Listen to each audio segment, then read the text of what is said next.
pense-t-il aujourd'hui de ce bonheur? Est-il une promesse, une idée politique ou tout simplement un droit, voire même un devoir? De nos jours, le bonheur n'est plus ni une promesse, ni une idée quelconque, mais un droit que tout le monde doit posséder sans exception. Nous sommes tous embarqués dans cette vie où la nécessité du bonheur est un réel besoin. Tout le paradoxe tient en ces instants passés à inventer un soi-disant bonheur intérieur, fait de bien-être et d'équilibre, et par ailleurs, ce besoin de consommer toujours plus de bonheur par l'acquisition de produits supposés nous rendre heureux. Et si le bonheur n'était qu'un état d'esprit, il ne s'agit pas de supprimer tous nos désirs, toutes nos envies, mais de les transformer, c'est-à-dire de nous en tenir à ce qui nous a manqué réellement au lieu de ce désir qui nous plonge une fois de plus dans l'illusion. Il est toujours possible de penser et de vivre nos envies autrement. Faut-il profiter de la vie avant qu'elle ne nous échappe, ou existe-t-il des moyens, voire des méthodes avérées pour être heureux? Le bonheur consisterait-il tout simplement à prendre du bon temps, ou plutôt à saisir l'opportunité que la vie nous donne, à accueillir tout ce qu'elle nous apporte? C'est ce que l'on pourrait croire, d'autant plus que nous sommes conscients que le bonheur est loin d'être certain, qu'il ne dure jamais bien longtemps, du moins pas toujours. La plupart du temps, nous avons tendance à faire l'expérience de son contraire, que ce soit face à la mort, à la fin d'une relation, à la perte d'un ami, à l'échec d'un projet. Nous comprenons alors qu'attendre le bonheur de l'extérieur, c'est vivre dans la crainte de le voir à tout moment nous échapper, par suite des incidents de la vie.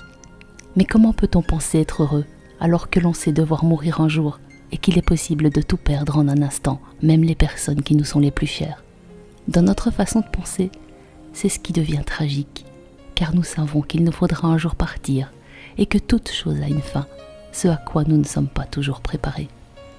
Ces moments de séparation doivent être anticipés longtemps à l'avance, un peu comme lorsqu'il s'agit de partir en retraite. Il s'agit de mettre en place ce qui doit être fait au moment où notre terme sur Terre sera à notre porte, afin de se positionner. Mais la perspective de la mort n'empêche pas d'être heureux ceux qui espèrent le bonheur dans l'au-delà. Ces derniers vivent le bonheur comme une ouverture à une joie possible ou réelle, et la mort n'est plus alors un problème.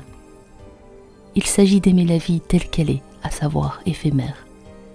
Si nous pensons que notre mort fait partie intégrante de notre vie, cette dernière n'en deviendra que plus précieuse. Chaque moment aura un prix inestimable, ce qui devrait nous amener à être heureux sans plus attendre. Il n'y a pas d'âge pour aimer, ni pour protéger l'autre. Le bonheur, c'est aussi partager avec une personne exceptionnelle des expériences nouvelles, qui peuvent prendre la forme de projets communs, tout en respectant le rythme de chacun, celui-ci dépendant étroitement d'un vécu, d'une éducation, d'état d'âme et de nombreux facteurs extérieurs pas toujours facilement identifiables.